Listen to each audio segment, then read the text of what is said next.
పిల్లలకి బాక్సులు పెట్టాలి. లంచ్ బాక్స్‌లో ఏం పెడదామా అని అయితే ఆలోచిస్తున్నారా? అయితే అలాంటి వాళ్ళందరి కోసం ఈ వీడియో అనమాట. హలో! హాయ్ అండి. వెల్కమ్ బ్యాక్ టు ఆహా! అద్భుతం వంటలు. వంటలు మాత్రమే కాదు అంతకు మించి. ఎలా ఉన్నారు అందరూ బాగున్నారా? నేను బాగున్నా. మీరంతా బాగున్నారనుకుంటూ బాగుండాలని కోరుకుంటున్నా.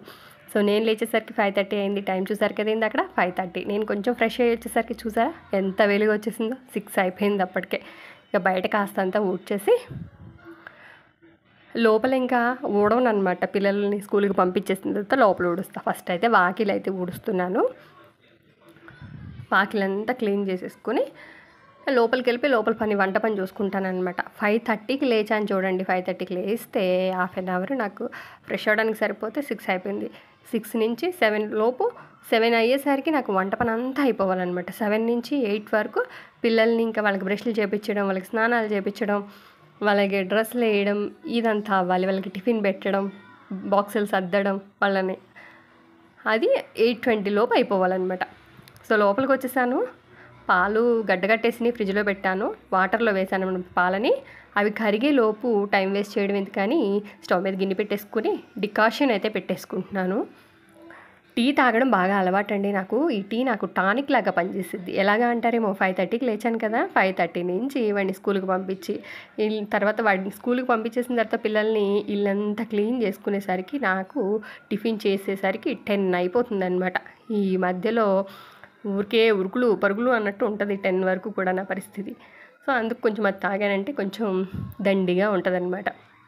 డికాషన్ పెట్టేసుకుని ఇవాళ టిఫిన్ దోస. పిండిలో కాస్త సాల్ట్ వేసేసి తిప్పుతున్నాననమాట. కలిపేసి పక్కన పెట్టుకుంటా.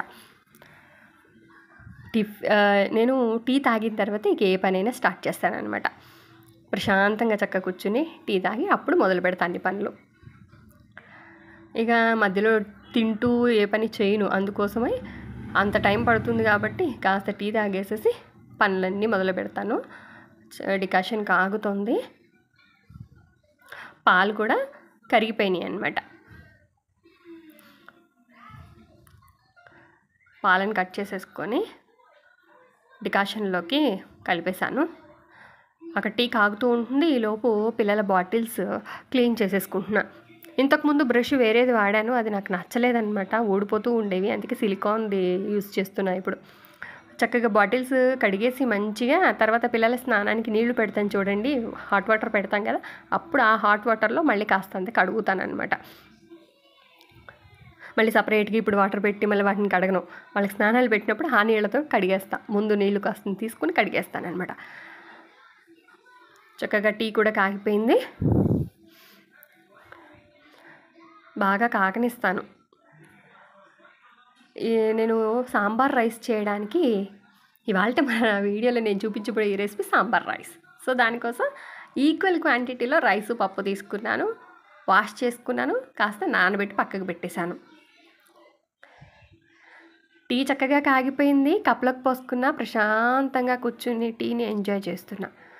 ఎందుకంటే ఈ టీ తాగుతున్న టైమే నాకు కూర్చునే టైము. తర్వాత కూర్చోవడం ఉండదు 10 గంటల వరకు. So tea తాగేసాను.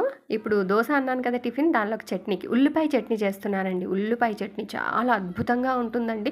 మీకు ఎవరికైనా తెలియకపోతే కనుక చూడండి. పల్లీలు వేపుతున్నాను ఫస్ట్. పల్లీలు ఏంటంటే ఉల్లిపాయ చట్నీలోకి 1 స్పూన్ పల్లీలు వేయాలి. నేను ఇక్కడ 2 చట్నీలు చేస్తున్నా. పల్లీ చట్నీ ప్లస్ ఉల్లిపాయ చట్నీ. సో పల్లీలని వేయిస్తున్నా. అలాగే అవతల పొయ్యి ఖాళీగా ఉంది కదా, పిల్లలకి పాలు కూడా కాసేస్తున్నా. ఉల్లిపాయ చట్నీ చాలా బాగుంటుంది. ట్రై చేయండి ఒకసారి, తెలియని వాళ్ళు ఎవరైనా ఉంటే కనుక. ఓకేనా? దోశల్లోకి చాలా అద్భుతంగా ఉంటుంది. పల్లీలు చక్కగా పగలాలన్నమాట. మాడిపోకుండా చక్క దోరగా వేగాలి. వేగిని పక్కకి తీసేసాను. ఇప్పుడు దానిలోకే కాస్త ఆయిల్ పెడుతున్నా. ఈ చట్నీలో ప్రాసెస్ అయ్యేంతవరకు నేను ఆ ఒక్క పాత్ర యూజ్ చేస్తాను చూడండి. ఉల్లిపాయ ముక్కలు వేసేసానండి. ఉల్లిపాయలు చక్కగా గోల్డెన్ బ్రౌన్ కలర్లో వేగాలండి. అప్పుడే చక్కగా మనకి చట్నీకి టేస్ట్ బాగుంటుంది.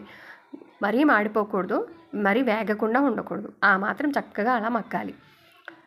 ఇప్పుడు టమాటా ముక్కలు కూడా వేస్తున్నా. ఇంకొక విషయం అండి, ఉల్లిపాయ చట్నీ అన్నాను కదా, ఉల్లిపాయ చట్నీకి ఉల్లిపాయ ఎక్కువ ఉండాలి, టమాటా తక్కువ ఉండాలి. చిన్న టమాటా తీసుకున్నాను నేను. పచ్చిమిరపకాయలు కూడా అందులోనే వేసేసి మగ్గబెట్టేస్తున్నా. ఈలోపు పాలు కూడా పొంగొచ్చేసాయి. చక్కగా బాగా కాగనిచ్చి స్టవ్ ఆఫ్ చేసేసి మూత పెట్టేశాను అనమాట. ఇప్పుడు ఇందులోకి టమాటాల్లోకి 2 వెల్లుల్లి రెబ్బలు వేసాను, అలాగే కాస్తంత జీలకర్ర వేసాను. వేసి చక్కగా మగ్గబెడుతున్నా. చింతపండు మాత్రం నేను అసలు వాడనండి. మీకు నా ముందు వీడియోస్ చూసినట్లయితే కనుక తెలుస్తుంది. చట్నీలోకి చింతపండు వాడను, పప్పుచారులోకి సాంబార్లోకి కూడా చింతపండు వాడను నేను. టమాటా సరిపోతుంది. సో అదే ప్యాన్లోకి మళ్ళీ కాస్త ఆయిల్ వేసుకున్నా. 2 చట్నీలు అన్నాను కదా, 2 చట్నీలకి తాలింపు ఒకటే దానిలో వేసేస్తున్నా. పచ్చనగపప్పు, ఎండుమిర్చి, వెల్లుల్లి రెబ్బలు, జీలకర్ర, ఆవాలు వేగుతున్నాయి. కొంచెం ఒక స్పూను పల్లీలు వేసుకుంటే బాగుంటుంది ఆ చట్నీలోకి అన్నాను కదా, సో వేసాను అనమాట. వేసేసి ఇంకా మిక్సీ పట్టేసుకోవడమే. మిక్సీ పట్టేసుకుని ఈ తాలింపుని ఆ 2 చట్నీల్లోకి వేసుకోవడమే. కడిగేసి నానబెట్టేసుకున్నాను కదా, దాన్ని ఇప్పుడు కుక్కర్లోకి వేసాను సాంబార్ కోసం. ఆ రైస్ నేను పప్పుని. కొబ్బరి వేస్తున్నా, 2 స్పూన్లు కొబ్బరి అండి. ఈ కొబ్బరి ప్లేస్లో మీరు పచ్చి కొబ్బరి తీసుకోండి, చాలా టేస్టీగా ఉంటుంది. పచ్చి కొబ్బరి వేసేసి తర్వాత కాస్త పసుపు వేసేసి మూత పెట్టేశాను అనమాట. అది అలా ఉడుకుతూ ఉంటుంది. ఇప్పుడు పిల్లల్ని లేపడానికి లోపలికి వెళ్తున్నాను నేను. లేపాను. ఇక మా కోసం బెండకాయలు కట్ చేస్తున్నా మాకు కూరకి. వాడు లేచాడు, మా పెద్దాడు లేచాడు. చిన్నవాడికి కొంచెం కోల్డ్గా ఉంది, లేవలేదనమాట వాడు. లేచి అలా కూర్చున్నాడు. ఇక వాడిని వదిలేసాను, డిస్టర్బ్ చేయను వాడిని కొద్దిసేపటి వరకు. వాడికి ఆ బద్ధకం తీరిన తర్వాత అప్పుడు బ్రష్ చేయరా అని పంపిస్తా. సో సాంబార్ రైస్ అన్నాను కదా, అన్నం అయితే ఉడికిపోయింది. అన్నం పప్పు 2 కలిపి పెట్టేసాను, ఉడికిపోయింది. ఇప్పుడు కూరగాయ ముక్కలు కట్ చేసి పెట్టుకున్నా. మన దగ్గర ఏ కూరగాయలు ఉంటే అవన్నీ వేసుకోవచ్చు. క్యారెట్, టమాటాలు, ఆలుగడ్డ, సొరకాయ, మునక్కాయ, బెండకాయ అన్నీ వేసుకోవచ్చు. నా దగ్గర కొన్ని ఉన్నాయి, మీరు చూస్తున్నారు కదా. టమాటాలు, బెండకాయలు, ఆలుగడ్డలు కూడా కట్ చేసి పెట్టుకున్నానులేండి. సో తాలింపు అన్నాను కదా, నూనె పెట్టేసుకుని జీలకర్ర, ఆవాలు వేస్తున్నాను అనమాట. ఈ మధ్యలో ఒకసారి ఆ ప్రెషర్ని కూడా పోనిచ్చాను కుక్కర్ది. కాస్తంత ఇంగువ కూడా వేస్తున్నా. అవి వేగిన తర్వాత కూరగాయ ముక్కలు వేసేస్తున్నా. సాంబార్ రైస్ అండి చాలా బాగుంటుంది. మనం జనరల్గా ఏం చేస్తాం, సాంబార్ సపరేట్గా కాస్తాం, అన్నం సపరేట్గా వండుతాం. ఈ రెండింటిని మిక్స్ చేసి పిల్లల బాక్స్లో పెట్టామనుకోండి, పాపం అప్పుడు వాళ్ళు తినే టైంకి ఆరిపోతుంది, అన్నం పీల్చేస్తుంది చారుని. చూస్తున్నారా, తాలింపులో ఇప్పుడు ఉల్లిపాయ ముక్కలు కూడా వేసేసి మగ్గబెడుతున్నా. అల్లం పేస్ట్ కూడా వేసానండి.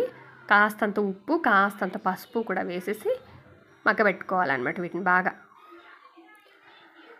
సో అలా సాంబార్ ఒకటి, అన్నం ఒకటి వండుకొని అలా రెండింటిని మిక్స్ చేసుకుని అలా చేసేదానికంటే కూడా ఇలా అన్నంని పప్పుని కలిపేసి ఇలా రసం పక్కకు పెట్టేసుకుని రెండింటిని మిక్స్ చేస్తే, ఇప్పుడు నేను చేసే ప్రాసెస్ చేయండి, అసలు అన్నం చారుని పీల్చే అవకాశం లేదు ఇక్కడ. ఎందుకంటే 2 కలిపి ఉడికిపోయినాయి కదా, చక్కగా పిల్లలు తినే టైం వరకు చక్కగా ఉంటుంది అది.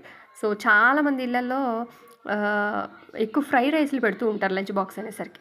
దానికంటే కూడా ఇలా ఒకసారి వారానికి ఒకసారి సాఫ్ట్గా ట్రై చేయండి, బాగుంటుంది. అబ్బాయిని అయితే బ్రష్ చేయమని బ్రష్ ఇచ్చి పంపించాను. బట్ బ్రష్ చేయడానికి వెళ్ళాడు. ఈలోపు నేను ఇక్కడ దోశలు వేసేద్దాం వాడికి అని మొదలు పెడుతున్నా. దోశలు నేను ఇప్పుడు వాడి తినడానికి, అలాగే మార్నింగ్ బ్రేక్ ఉంటుంది కదా 11 o'clockకి, 10:30 to 11 ఉంటుంది బ్రేక్. ఆ బ్రేక్కి కూడా నేను దోశనే పెడతాను. టిఫిన్ ఏదైతే తింటాడో అదే టిఫిన్ని ఫస్ట్ బ్రేక్కి స్నాక్గా కూడా పెట్టేస్తాను అనమాట. దోశలు వేసేస్తున్నాను.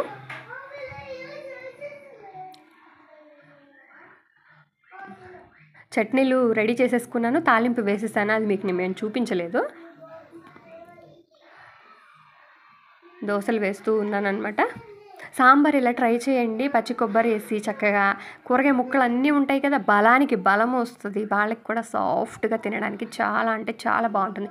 ఫ్రై రైస్లు పెడితే పాపం తినలేరండి, అప్పటికి ఆరిపోయినట్టుగా అనిపిస్తుంది, గట్టిగా అయిపోతుంది, డ్రై అయిపోతాయి. సాంబార్ రైస్ మీరు వారానికి 2 సార్లు ఇలా బాక్స్లో పెట్టండి, బాక్స్ చక్కగా ఖచ్చితంగా ఖాళీ చేసుకొని వస్తారు. చాలా అంటే చాలా టేస్ట్గా ఉంటుంది. పిల్లల కోసం కదా నేను అందుకే ఎక్కువ కారాలు, మసాలాలు, పౌడర్లు ఏమీ వేయలేదు. అవేమి వేయకుండా జనరల్గా నార్మల్గా ఎలా చేస్తాం పిల్లల కోసం అలానే చేస్తున్నా. ఇంకేమైనా వేసామనుకోండి పిల్లలు కారం ఎక్కువైపోయి తినలేరనమాట. సో కారము తక్కువ వేసాను నేను, అసలు మసాలాలు జోలికే పోలేదు అసలు నేను. సో అదన్నమాట. 2 పచ్చిమిరపకాయలు వేసానులేండి. దోశలు వేస్తూ పక్కన ఇది చూసుకుంటున్నా, ఇది అయ్యిందా లేదా అని చూస్తున్నా. బాగా కాగుతుంది. ఇంకా మూత తీసి పెట్టేశాను కుక్కర్కి, కాసేపు ఆరుతుందని. దీన్ని చూస్తున్నా ఎంతవరకు ఉడికినాయి ముక్కలు అనేది చూస్తున్నా. మనం ఇదేనండి ప్రాసెస్ ఏంటంటే ముక్కలు చక్కగా ఇక్కడే బాగా ఉడకబెట్టుకోవాలి. ఎండు మామిడి ముక్కలండి, నేను చెప్పాను కదా చింతపండు అసలు వాడను నేను చారుల్లోకి, ఎండు మామిడి ముక్కలే వేసుకుంటాను. ఎండు మామిడి ముక్కలు కడిగేసుకుని వేసేసుకొని కావాల్సిన నీళ్లు పోసేసుకున్నాను అనమాట. నీళ్లు పోసుకొని దాన్ని చక్కగా కాగనిస్తున్నాను. కరివేపాకు వేసాను, అలాగే కాస్తంత కొత్తిమీర కూడా వేసేసి కాగబెట్టుకుంటున్నా. చక్కగా కాగుతుంది చూడండి.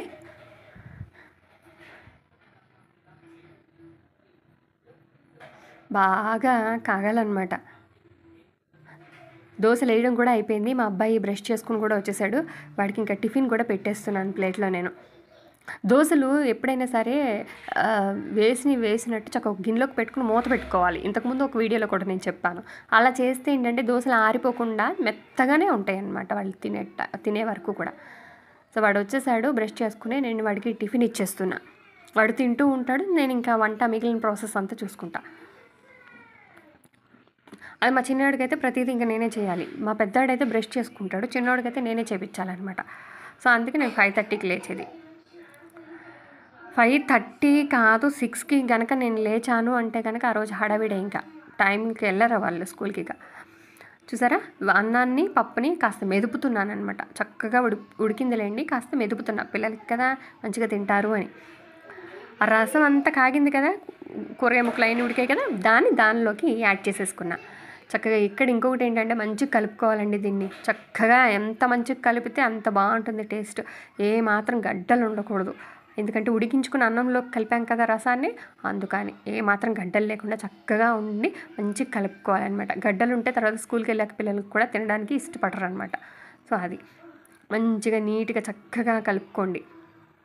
టేస్ట్ కూడా చూడండి అన్నీ సరిపోయినాయా లేదా అని చూసి ఏమన్నా వేయాల్సి వస్తే చక్కగా వేసి కలపండి. మంచిగా కలిపేసి బాక్స్ పెడితే పిల్లలకి చక్కగా తింటారనమాట వాళ్ళు హ్యాపీగా. నేను టేస్ట్ చూసాను, ఉప్పు తక్కువైంది, ఉప్పు చల్లాను అనమాట. ఉప్పు వేసి మళ్ళీ ఒకసారి తిప్పేసి ఇంకా అయిపోయింది నా వంట పని. మా పిల్లాడికి ఇంకా టిఫిన్ కూడా చేస్తాడు వాడు. నేను స్నానం చేయించాను, తలకి పోసాను అనమాట.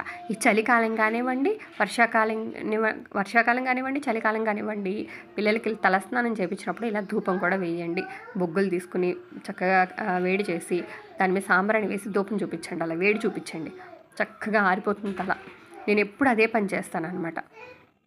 ఎవరింటికన్నా వెళ్తే మానేస్తానేమో కానీ మా ఇంట్లో అయితే ఖచ్చితంగా నేను ధూపం వేస్తాను.